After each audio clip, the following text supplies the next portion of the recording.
January 22nd, shift 2, question number 10. Question number 10 ilekku pogam. The correct order of the following complexes in terms of their crystal field stabilization energy. മക്കളെ crystal field stabilisation energy actually നമുക്ക് calculate ചെയ്ത് നോക്കണം. -0.4 into T2G plus 0.6 into NEG the whole into delta not by N star P എന്നൊക്കെ പറഞ്ഞു. പക്ഷേ ഇവിടെ ഇപ്പം നിങ്ങൾ നോക്കിയാൽ സെൻട്രൽ മെറ്റൽ ആറ്റം സെയിം ആണ്, ലിഗാൻസ് മാത്രമേ ഡിഫറൻസ് ഉള്ളൂ, ചിലപ്പോൾ ഓക്സിഡേഷൻ സ്റ്റേറ്റിനും ഡിഫറൻസ് ഉണ്ട്. അപ്പം നിങ്ങൾ നോക്കുകയാണെങ്കിൽ ആക്ച്വലി നിങ്ങൾക്കറിയാം സ്പ്ലിറ്റിംഗ് കൂടുതലാണെങ്കിൽ, സ്ട്രെങ്ത് ഓഫ് ലിഗാൻഡ് കൂടുതലാണെങ്കിൽ ക്രിസ്റ്റൽ ഫീൽഡ് സ്റ്റെബിലൈസേഷൻ എനർജി കൂടും. സ്പ്ലിറ്റിംഗ് കൂടുതലാണെങ്കിൽ, സ്പ്ലിറ്റിംഗ് കൂടുന്ന എപ്പോഴാണ്, അതായത് ഡെൽറ്റ നോട്ട് കൂടുന്ന എപ്പോഴാണ്, സ്ട്രെങ്ത് ഓഫ് ലിഗാൻഡ് കൂടുമ്പോൾ. സ്ട്രെങ്ത് ഓഫ് ലിഗാൻഡ് കൂടുമ്പോൾ സ്പ്ലിറ്റിംഗ് കൂടും. സ്പ്ലിറ്റിംഗ് കൂടുമ്പോൾ CFSE crystal field stabilisation energy, the amount of energy released കൂടും മക്കളെ. കാര്യം എന്താണ്, നിങ്ങൾ തന്നെ നോക്കിക്കേ മക്കളെ. ഇപ്പം ഞാൻ ഫോർ എക്സാമ്പിൾ COEN3+ഉം EN thrice 3+ഉം CONH363+ എടുക്കുകയാണെങ്കിൽ ഇതിൽ രണ്ടിലും നിങ്ങൾക്കറിയാം ENന്റെ സ്പ്ലിറ്റിംഗ് കൂടുതലാണ്. ഈ സ്പ്ലിറ്റിംഗ് കൂടുമ്പോൾ എന്താണ്, ബേസിക്കലി ഡെൽറ്റ നോട്ടിൻ്റെ വാല്യൂ കൂടും അല്ലേ, ഡെൽറ്റ നോട്ടിൻ്റെ വാല്യൂ കൂടും.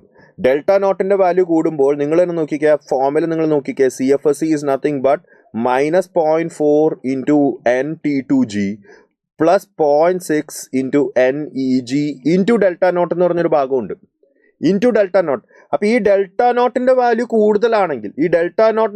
കൂടുതലാണെങ്കിൽ, എസ്പെഷ്യലി ഫോർ സ്ട്രോങ് ലിഗാൻസ്, ഇപ്പം NT2G ഇവിടെ 6 ഉണ്ടെന്ന് വിചാരിക്കുക, NT2G ഇവിടെ 6 ഉണ്ട്, NEG ഇവിടെ 0 ആണെന്ന് വിചാരിക്കുക. So 6 into -0.4 is -2.4 -2.4 plus 0 into delta not എന്ന് വരും. അപ്പോൾ -2.4 ഡെൽറ്റ നോട്ട്, -2.4 ഡെൽറ്റ നോട്ട്. അപ്പോൾ ഡെൽറ്റ നോട്ടിൻ്റെ വാല്യൂ കൂടുതലാണെങ്കിൽ നിങ്ങളൊന്ന് ആലോചിച്ച് നോക്കിയേ, ഇറ്റ് ബിക്കംസ് മോർ നെഗറ്റീവ്. -2.4 ഇൻറ്റു ഡെൽറ്റ നോട്ട്, ഡെൽറ്റ നോട്ടിൻ്റെ വാല്യൂ കൂടുതലാണെങ്കിൽ ഇറ്റ് ബിക്കംസ് മോർ നെഗറ്റീവ്. അതായത് കൂടുതൽ എനർജി റിലീസ് ചെയ്യും, അതായത് മോളിക്യൂൾ ബിക്കംസ് കൂടുതൽ സ്റ്റേബിൾ, അല്ലെങ്കിൽ കോംപ്ലക്സ് ബിക്കംസ് കൂടുതൽ സ്റ്റേബിൾ. ഇപ്പോൾ ഫോർ എക്സാമ്പിൾ COEN thrice 3+ഉം CONH363+ഉം രണ്ടും ഒക്ടൈഡൽ കോംപ്ലക്സ് ആണ്. രണ്ടിനും ഡെൽറ്റ നോട്ട് സ്പ്ലിറ്റിംഗ് ഉണ്ട്, EG/T2G സ്പ്ലിറ്റിംഗ് ഉണ്ട്. രണ്ടും സ്ട്രോങ് ഫീൽഡ് ലിഗാൻഡ് ആണ് അല്ലേ. NH3+ഉം NH3യും ENഉം കോബാൾട്ട് 3+ന്റെ കേസിൽ സ്ട്രോങ് ഫീൽഡ് ആണ്. അപ്പോൾ രണ്ടിൻ്റെയും കോൺഫിഗറേഷൻ വരാൻ പോകുന്നത് നിങ്ങൾ നോക്കിക്കുക, രണ്ടിൻ്റെയും കോൺഫിഗറേഷൻ വരാൻ പോകുന്നത് CO3+ എന്ന് പറയുമ്പോൾ 4s0 3d6 ആണ്. രണ്ടിൻ്റെയും കോൺഫിഗറേഷൻ വരാൻ പോകുന്നത് 6 ഇലക്ട്രോൺസ് ഇൻ T2G ആയിരിക്കും. രണ്ടിലും 4s0 3d6 ആണ്.